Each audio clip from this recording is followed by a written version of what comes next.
Similar to American pulp novels named for their cheap, pulp-filled paper, the Italian novel series Il Giallo Mondadori was named after the book's colored covers, Giallo being Italian for yellow.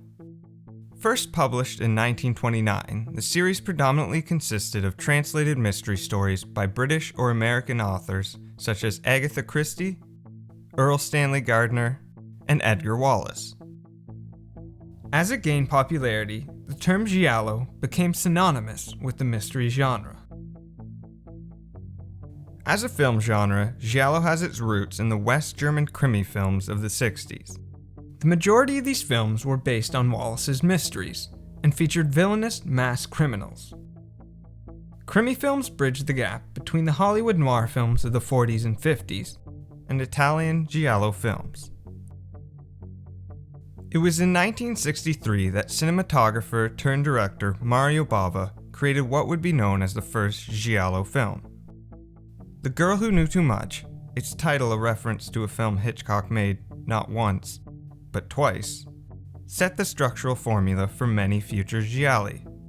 In it, a murder witness, disregarded by authority, must attempt to solve the murder or risk being killed herself. Although a financial failure, later looked upon negatively by Bava himself, the film set a trend he would soon follow. The financial success of his anthology horror film Black Sabbath allowed Bava complete creative control over 1964's Blood and Black Lace.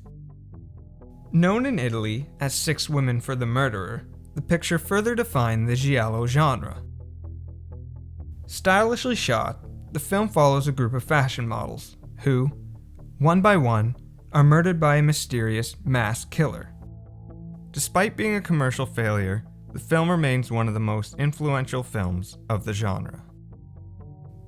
It wasn't until 1970 that the giallo genre saw box office success as well as cultural acclaim. Screenwriter Dario Argento's directorial debut, The Bird with the Crystal Plumage, proclaimed him as the new maestro of the genre. Argento brought a new Hollywood-like sensibility to giallo, utilizing on-location shooting and handheld camera work. Adding to the flourishes of Bava, Argento emphasized architecture and art to add even more style to his films. Over the next 2 decades, Argento made more giallo films than any other director in the genre. So what exactly defines a giallo picture? One of the most frequent traits in giallo is the presence of violent, at times over-the-top murder scenes, often involving copious amounts of blood.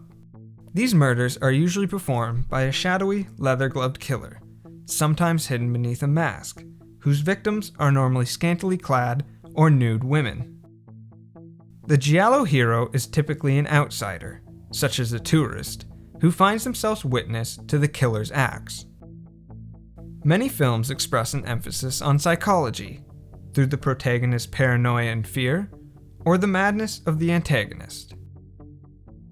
Visually, many gialli, most notably those of Bava and Argento, place an importance on colorful lighting.